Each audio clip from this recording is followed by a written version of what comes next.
Kerro Sari ekana, en tiedä kuinka monta vuotta mennään taaksepäin, mutta ajasta ennen, kun huumeet tuli mukaan, millaista teidän elämä oli ja minkälainen sun lapsi oli? Minkälainen sun lapsi on oikeasti?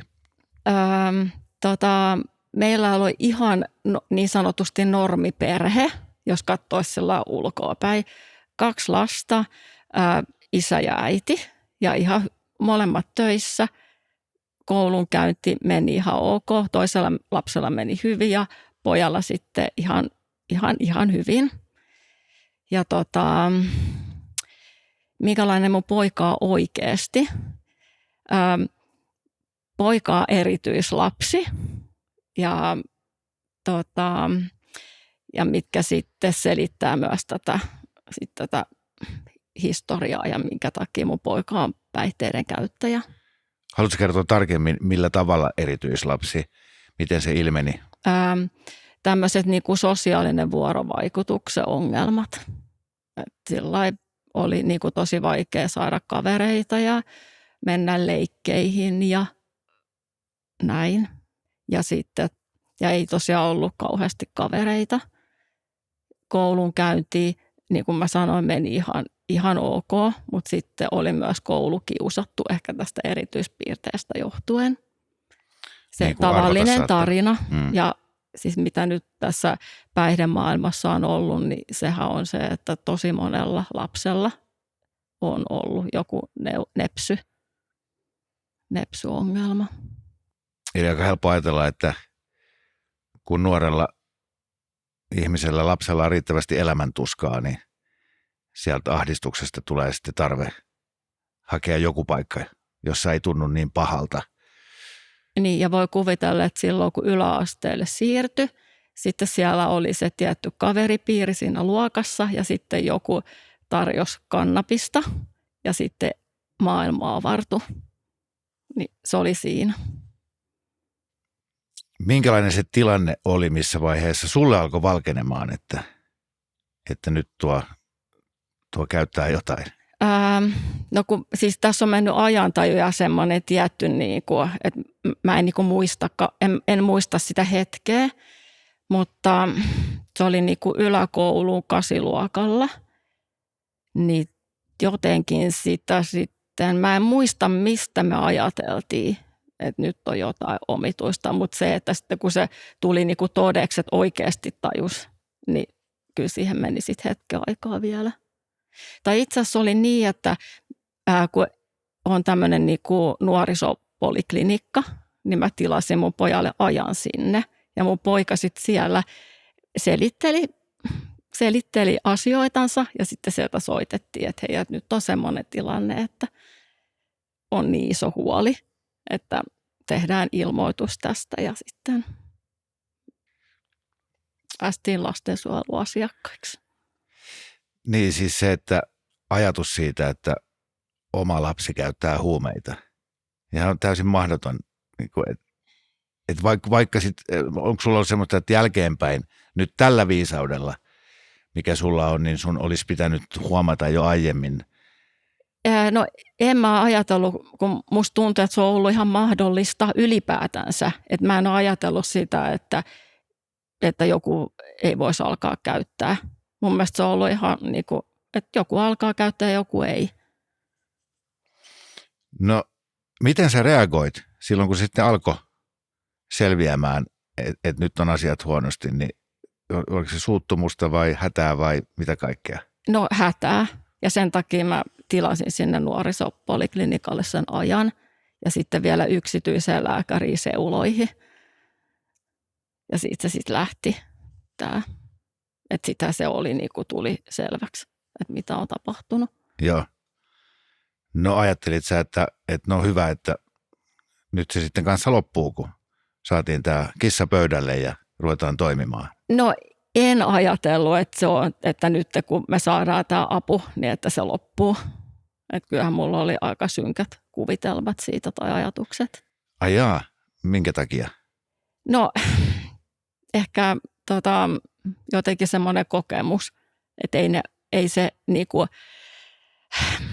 ei sitä pysty toisen käyttöön lopettaa. Joo. Miten sun poika itse suhtautui tähän tietenkin, kun puhuitte asiasta, että hei, että nyt sun täytyy lopettaa, eihän tuossa ole mitään järkeä. No eihän se lopettanut, vaikka me sanottiin, että nyt pitää lopettaa ja haetaan apua ja näin, mutta eihän se, että se oli pojan mielestä se oli sitten vaan niinku semmoista viihdekäyttöä ja ei se niinku, niin ja plus sitten sanoi, että kun se haluaa käyttää. Okei, koska... Että haluaa käyttää. Mitä hän käytti? No ensiksi siis yskänlääkettä apteekista kävi ostamassa, mitä mä ihmettelen, että ne myy apteekissa nuorelle miehelle. Reseptivapaata yskänlääkettä? Siis reseptivapaata yskänlääkettä. Okei, silläkin saa pään sekaisin. Saa. Että se ehkä se ja sitten no kaikkea mahdollista. Et mun mielestä tuli tosi nopeasti siis kaikki mahdolliset. Ja kun mun pojalla on ollut se, että se on halunnut kokeilla kaikkea mahdollista. Että ei ollut mitään suotimia. Että ihan mitä vaan. Ja tässä vaiheessa ollaan vielä siis yläasteella. Alle 18 ja kotona asuu. Joo. Mistähän saa rahat siihen? Niitähän pitää kuitenkin ostaa. No hyvä kysymys. Näitä tai siis tämmöisiä niin kännykkä voi ostaa niin kuin jostain Telialta tai mistä DNA-liikkeestä. Joo. Ja sitten myy se eteenpäin vaikka. Ja sitä kamaa piti saada, niin se, että siinä samalla velkaantuu, niin sillä ei ollut mitään merkitystä siinä kohtaa. Ei. Onko sun pojalla koskaan ollut mitään ajatuksia siitä, että no tämä nyt on vaan tämmöistä, että kyllä musta isona tulee sitä ja tätä ja ikään kuin tulevaisuuden näkymiä? No kyllähän niin kuin pitkään väitti kivenkovaa, että käyttää vaan niin kuin ensiksi viikonloppuna, että sitten viikolla opiskelee ja näin. No eihän se nyt niin mennyt, että sitten käytettiin myös viikolla ja sitten muka pärjää ja pystyy olla käyttämättä, mutta eihän se niin mennyt. Mutta että se uskotteli itsellensä tietenkin. Oliko ihan päivittäistä, että sä näit hänestä, että silmistä tai jotenkin olemuksesta, että nyt se on taas jotain vetänyt? No kyllä, kun mä näin jälkikäteen mietin, niin oli. Muuttuiko hänen persoonallisuus kovasti? Ei. Että sehän on, että kun ei se ole niin kuin sinänsä muuttunut. Että tietenkin, että jos on jotain speediä, niin kyllähän sit se olemus on eri. Että sä oot niin kuin nopeampi ja sitten, että jos on jotain muuta, niin sitten on niin kuin tämmöinen torkkuvaisempi, mutta siis ei. Mutta hän ei ollut aggressiivinen tai... Ei ollut siis ollenkaan. Tai pölli tavaraa kotoa. Ei ole sitäkään tehnyt. Joo. No kuvaile vähän niitä fiiliksiä. Sitten se on ikään kuin alkaa muuttua päivittäiseksi arjeksi. Ja tietenkin joka ikinen päivä sä toivot, että se lopettaisi sen. Että ikään kuin se, että mitä mä teen seuraavaksi. Miten me saadaan tämä loppumaan. Niin miten sä sitä asiaa pyörittelit? No olihan meillä tämä kuoli lastensuojelu mukana, että me itse sitten haettiin niinku sijoitusta laitokseen ja poika oli kuukauden, mutta ei siitä nyt ollut mitään hyötyä. Miksi hän oli vain kuukauden? No se oli semmoinen pikainen ja sitten katsottiin, että pystyy sitten tulee kotiin. Ketkä katsoo? Ne viranomaiset? Joo, että se oli kuukauden juttu. Olivat sitä mieltä, että ei tässä ole mitään hätää, että kotiin niin, vaan. Että ei tarvitse jatkaa. Miten ihmeessä ne tuli sellaiseen johtopäätökseen? En tiedä. Ja oliko hän kuivilla sen ajan, kun hän oli siellä kuukauden siellä sijoituksessa? No ei välttämättä. Mä en tiedä. Mä en tiedä sitä, mutta nykyään niissä laitoksissa voi käyttää, jos haluaa.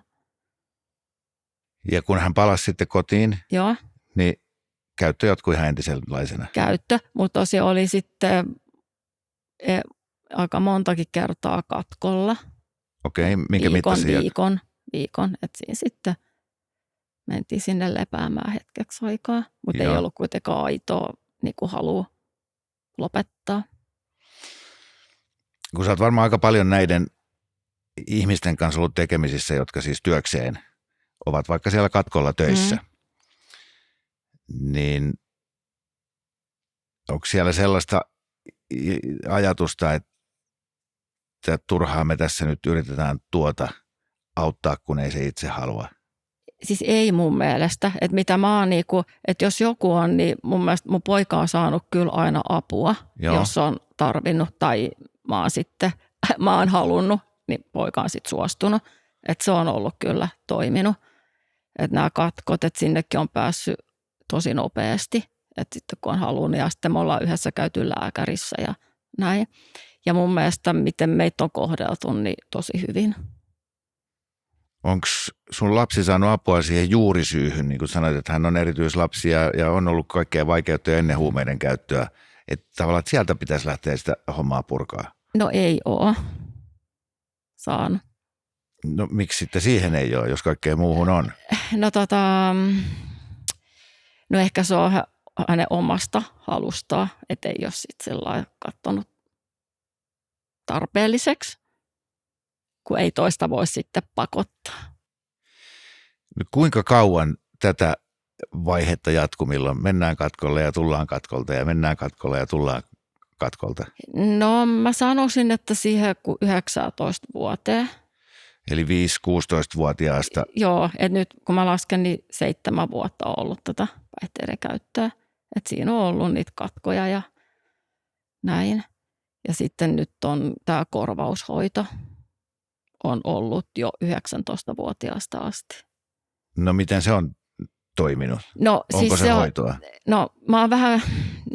Se ei ole siis hoitoa, mutta se on ollut sellainen tärkeä, että on ollut kuitenkin joku kontakti johonkin niinku tahoon terveydenhoitoon, koska tähän liittyy kaikkea asioita, terveyttä vaarantavia asioita, niin sitten ainakin joku on vähän kontrolloinut, että hei, että jos on joku tulehdus, niin hei, nyt pitää mennä lääkäriin tai näin.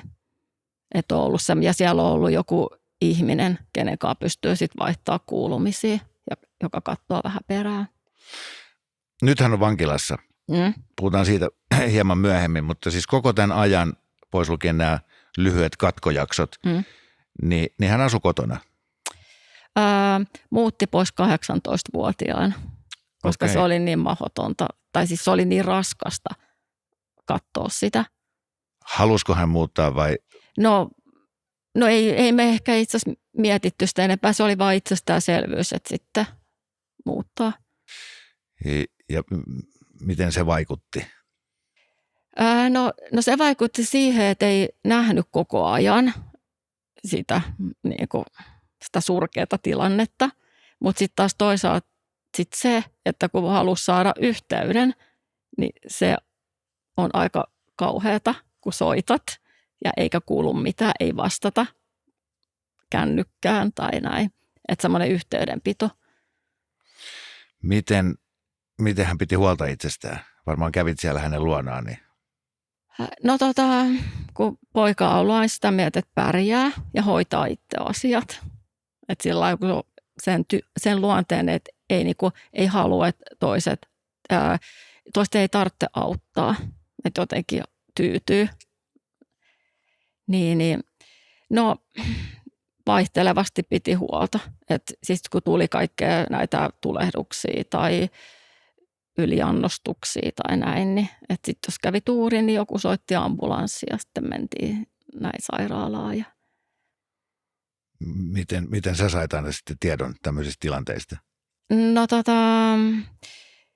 kun meillä oli sillä, että mulla on lupa, jos mä soitan niin mulla on lupa, että sieltä voidaan kertoa, että jos on. Ja sitten mä siis soitin vaikka puhelimeen ja sitten jos poika sattui vastaa sitten, että mä oon täällä. Ja olen itsekin sitten soittanut muutaman kerran ambulanssin tai vienyt tonne sairaalaan. Missä kunnossa ollaan siinä vaiheessa, kun ambulanssi soitetaan? No siinä kunnossa, että viimeisin kerta kun olin, niin poika istui siinä autopenkin. Mä sain raahattua se autoon ja sitten mä välillä, että hei, onko vielä niin kuin hengissä tajussa. Voi sentään. Joskus on kuullut sanottavan, että kaikki apu, mitä huumenuori saa niin kuin vanhemmiltaan, ruoka tai raha tai katto pään päälle, niin se edesauttaa sitä huumeiden mahdollistaa tiedän, sen. mutta voit kuvitella, että on tosi vaikea, että toisella ei ole vaikka sit asuntoa, nukkuu rappukäytävässä tai ei ole ruokaa, ei ole vaatteita, niin aika vaikea vanhempana on olla auttamatta. Se sotii kaikkea niin, se nimenomaan, sitä vastaan. Joo. Jokainen solu haluaa ottaa sen oman lapsen.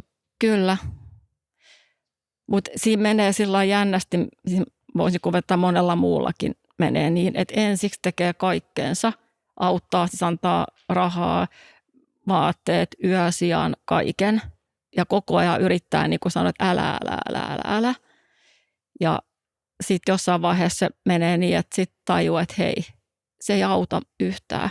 Että homma jatkuu edelleen ja sitten pitää päästää niin kuin irti. Sä oot yrittänyt rakkaudella pelastaa lapsesi. Sillaista yrittää. Ja sitten kun lopulta toteaa, että ei tämä onnistu näin, ja sitten pitäisi pystyä vaihtaa se rakkaudella pelastaminen tylyydellä pelastamiseksi. Niin, ja sitten pelkkää rakkautta sitten, kun toinen on siihen valmis. Mutta ilmoittaa, että mä oon täällä aina, että jos on joku hätä, niin aina voi siis soittaa tai tulla, mutta just se, että yrittää minimi mahdollistaa. Huumeisiin liittyy aina mukaan rikollisuus ja väkivalta ja kaikki tämä. Kumpi sun mielestä lopulta on vaarallisempaa se, että käyttää huumeita vai se kaikki muu, mitä siinä ympärillä on? No siinä mielessä, että se käyttää huumeita, koska se aiheuttaa sen kaiken muun. Et siinähän on se tietty paketti siinä huumepäihdemaailmassa. Joo. Ja siihen kuuluu se. Niin kuin.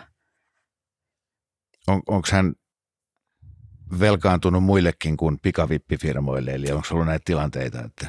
No mä en varmaan tiedä kaikkea, vaikka meillä on ollut semmoinen niin kuin sopimus, että mulle pitää kertoa kaikki.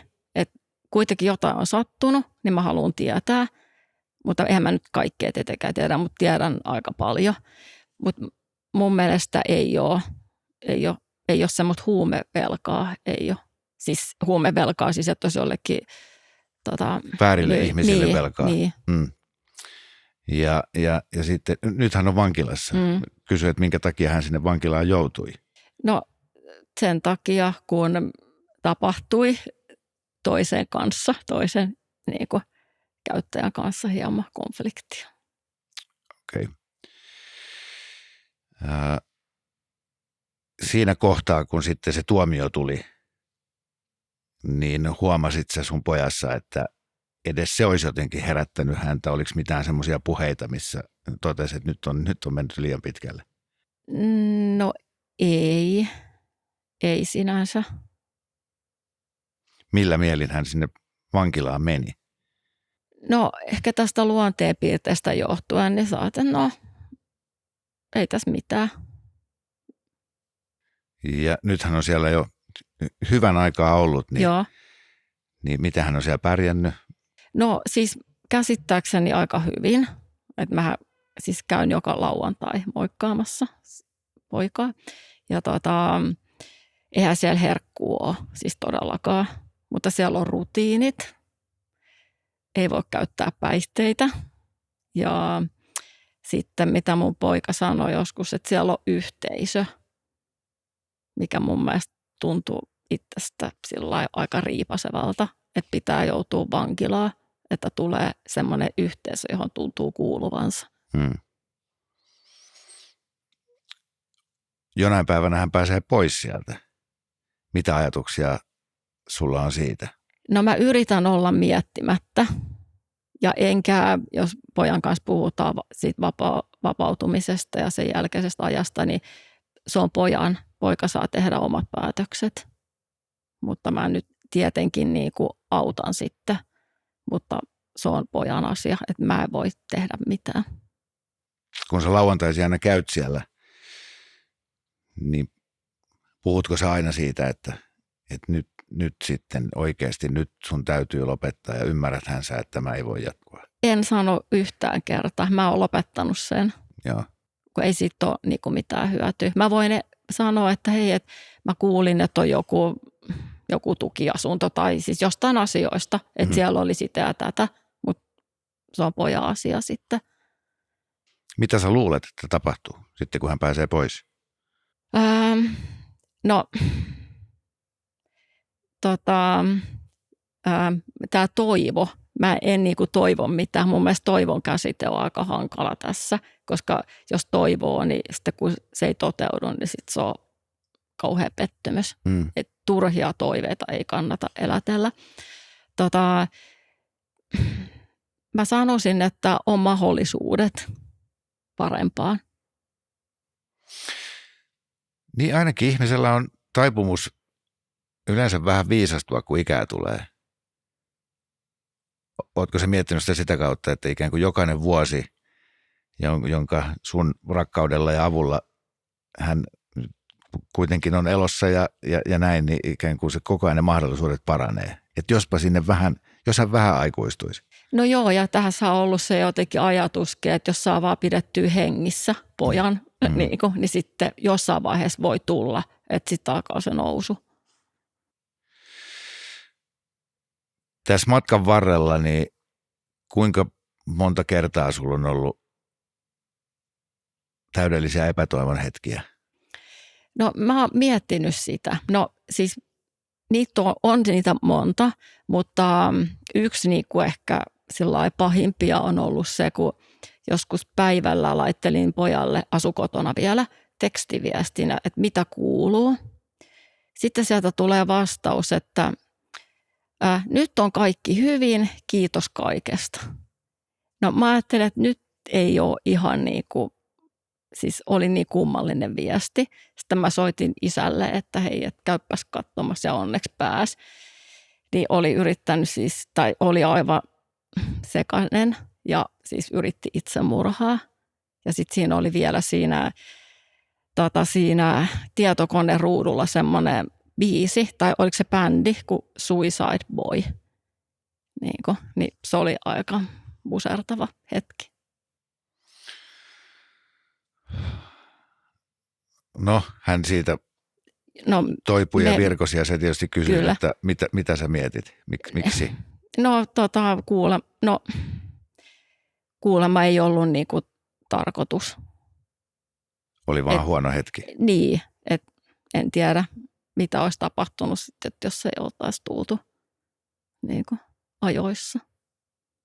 Tätä kautta ymmärtää aika helposti sen, että jokainen vanhempi voi ymmärtää, että kuinka säkin haluaisit koko ajan olla siinä ikään kuin vahtimassa. Niin.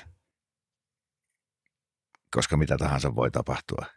Ja sitten samaan aikaan ei pysty, eikä se on täysin mahdotonta. Oletko koskaan ajatellut, siis onko ollut semmoista ajatusta, että olisi melkein helpompaa, jos sun lapsella olisi joku toisenlainen sairaus. Semmoinen normaali fyysinen sairaus olisi ainakin selkeä vihollinen, jota vastaan taistella. No siinä mielessä helpompi taistella, että apua saisi niin kuin varmaan paremmin, jos olisi vaikka joku syöpä tai leukemia tai joku mikä nyt olisikin, niin ainakin siinä olisi selkeä sairaus ja siihen mentäisiin sairaalaan ja saataisiin hoitoa. Ja sitten ihmisten suhtautuminen, että onhan se eri asia sanoa, että mun poika on sairastunut päihderiippuvuuteen, kun että on vaikka joku syöpä. Siinä on iso ero. On. Päihderiippuvuutta ei mielletä sairaudeksi. Ei.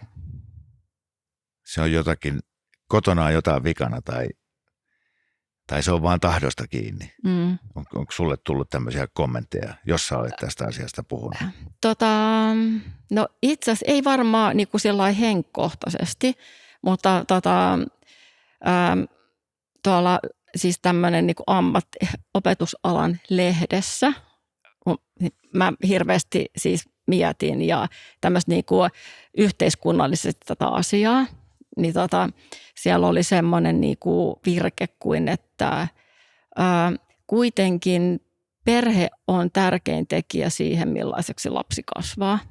No asiayhteydestä tietenkin kun ottaa näitä virkkeitä, niin näin, mutta siinä mietittiin, että niin kuin yhteiskunnan ja koulun ja perheen merkitystä, millaiseksi lapsi kasvaa, niin siinä oli, että perhe on suurin tekijä. No perhehän vaikuttaa ihan hirveästi, en sitä sano, mutta kun se laitetaan noin, niin onhan se häpeäleima stigma. Niin mitä kun tuommoisen lukee ja joku ottaa sen tollasena sen virkkeen. Niin tuohon virkkeeseen kätkeytyy syytös. Syyllinen on löydettävä. On syy. Niin ja sitten, että vanhemmat on se ensisijainen syy tai suurin syy siihen, että lapsi käyttää päihteitä. Mitä sä ajattelet syyllisyydestä? Onko se jonkun syy? Onko se sun lapsen syy? Ei. En mä ole ikinä niinku syyttänyt mun poikaa. Et se on niinku perimä, sattuma ja ympäristö mun mielestä. Eikä se ole koulun syy? Ei siis. Eikä se ole sun syy? Tai se on kaikki. Siis kaikki vaikuttaa, mutta ei voi sanoa niinku. Mun mielestä näin on vaan sattunut. Että käynyt tosi huono tuuri. Pari huonoa valintaa peräkkäin. Niin. Joku on sanonut, että haluatko maistaa. No ja joo, ja se on se ympäristökaveripiiri. Joo. Niin että oliko se väistämätöntä? Olisiko sun lapsesi joka tapauksessa ajautunut huumeiden käyttäjäksi? Voiko se olla niin, että jonain toisena päivänä hän olisi kieltäytynyt siitä hänelle tarjotusta ensimmäisestä kannabisannoksesta, mutta juuri sinä päivänä, juuri niissä fiiliksissä hän sattui sanomaan, että no annapas kun mä maistan. No mä luulen, että mun pojalla on ollut tosi iso alttius alkaa käyttää päihteitä. Ja sä et voinut mitenkään etukäteen silloin, kun hän on ollut 11 tai 12-vuotias, siinä kohtaa tajuta, että nyt mun pitää vahtia, koska tällä on alttius. Ei. Niin eihän se, ei vaan. Ei. Kuinka paljon sä oot halunnut käydä kuristamassa kaikki ne hänen niin sanotut ystävät? Aika hyvä kysymys, kun mä en ole ajatellut tota ollenkaan. Niin kuin, että ei mulla ole tullut mieleen, koska sit mä ajattelen, että ne voi olla samanlaisessa tilanteessa, että nekin on mä oon sit joutunut siihen. Ja heilläkin on vanhemmat. Nimenomaan, en ole ajatellut, että se olisi niin kuin heidän syy. Oletko sä ollut paljon yhteydessä toisten huumenuorten vanhempiin? Olen, tosi paljon. Ja siitä on apua? On, että siis tämä vertaistuki, että onhan sillä ennen kuin tätä päihdemaailmaa joutumista, niin siis joku vertaistuki, se oli joku semmoinen sana, mutta kun ei ollut mitään omaa kokemusta. Mutta nyt kun on ollut sitten tässä maailmassa, niin siis ilman vertaistukea, niin ei tästä olisi tullut mitään. Onko tarinat kovin yhteneväisiä? On. Ja sitten se on just tosi tärkeää, että mitä tahansa sanot, niin toisella on heti se ymmärrys, eikä ole mitään kauhistelua tai säälittelyä tai mitään. Tavallisia lapsia rakastavia, lihapullia kotona paistavia äitejä ja isiä. Kyllä. Joiden elämään yhtäkkiä tuli tämmöinen painajainen. Eli siinä mielessä, ootko sä valmis sanomaan, että kenen tahansa lapsi voi alkaa käyttää huumeita? Siis kyllä. Vaikka rakastaisi maailman eniten ja olisi maailman turvallisinta ja lapsi kävisi seurakunnan koulua ja laulaisi pelkästään virsiä, joo, ei, niin siltikin. Ei, siis jos siis miten me ollaan rakastettu me siis tässä vertaisryhmässäkin näitä lapsiamme, niin jos se olisi siitä kiinni, niin ei ne käyttäisi. No, yritetään saada vähän nyt toivoa. Minkälaiset on niitä tekijöitä, millä jo useamman vuoden huumeita käyttänyt nuori voi päästä eroon huumeista? Mitä se vaatii? Siis oman halun. Ilman sitä niin ei, se on mahdotonta. Oma päätös ja sitten siihen se tuki. Et pitäisi kuitenkin kyetä ottaa apua vastaan, koska se ei ole helppoa. Mistä se oma päätös voisi syntyä? Mitä vaatii, että sun lapsi yhtäkkiä alkaisi ihan tosissaan haluta eroa huumeista? Joku semmoinen yhteisö. Tässä kun mun poika kertoo, että kun se on vankilassa on se yhteisö, mihin se tuntuu kuulevansa ja se on niin kuin tietynlaisilla nyt hyvä olla siellä. Niin joku semmoinen yhteisö, mikä missä olisi kaukana kaikesta päihteestä. Se olisi ihan sama mikä, mutta joku on joskus sanonut, että ihmisen pitää mennä niin pohjalle, että sillä on niin huono olla, että se tietää, että nyt mä joko lähden hautuumaalle tai sitten mä lopetan. Uskotko, että sun lapsen kohdalla se voi vaatia sellaisen? No joo, mutta musta tuntuu, että aikapohjalla on sinänsä käyty. Ainoa, että ei ole nyt tätä asunnottomuutta ollut. Et periaatteessa jos se vielä olisi ollut tässä, niin sitten olisi ollut se pohja. Mutta siinä on vaan se, että jos sitä niinku pohjaa odottaa, niin sitä ennen voi tapahtua sitten se kuolema. No niinhän ei käy. Ajatellaan, että se oma tahto löytyy. Niin mitä se sitten silloin vaatii siihen ympärille? Löytyykö Suomesta niin kuin vanhempien rakkauden lisäksi, että hei me tuetaan sua, nyt menet katkolle, no sitten se on taas siellä 2-3 viikkoa. Mitä sen jälkeen? Tarjoako suomalainen järjestelmä nuorelle, joka haluaa eroa huumeista, niin mahiksen siihen? No siis tarjoaa, kyllä. Että kun on näitä niinku KRIS, se on niinku ympäri Suomea on niitä KRIS, näitä Satakunta ja Tampere ja Oulu. Ja niillähän on niinku päihteetöntä, että kun olet lopettanut päihteet, niin siellä on se yhteisö ja siellä tuetaan. Että ne on ihan siis sinne mennään asumaan. Ja siellä asumaan tai käydään, siellä on päiväkeskuksia tai näin. Ja sitten myös nämä nuorten omat ryhmät, niitä on riittävästi ja tavallaan sitä apua löytyy, kun vaan siis itse osaa hakea. Kyllä, siis apu on, jos se on vastaanottavainen. No, mitkä sun ajatukset on nyt juuri tänään? Sun poika on siellä vankilassa ja kaikki on nyt hyvin. Hän on ikään kuin turvassa siellä. Mitä sä ajattelet tulevaisuudesta? Mä palaan asiaan helmikuun jälkeen.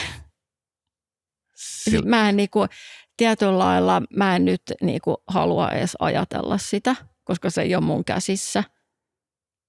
Koska heti kun mä alan miettiä, sit mä alan suunnittelee ja mitä niillä suunnitelmilla on hyötyä, ei mitään. Mä toivotan sulle aivan valtavasti onnistumisia ja hyviä käänteitä jatkoon. Kiitos. Kiitos. Jee!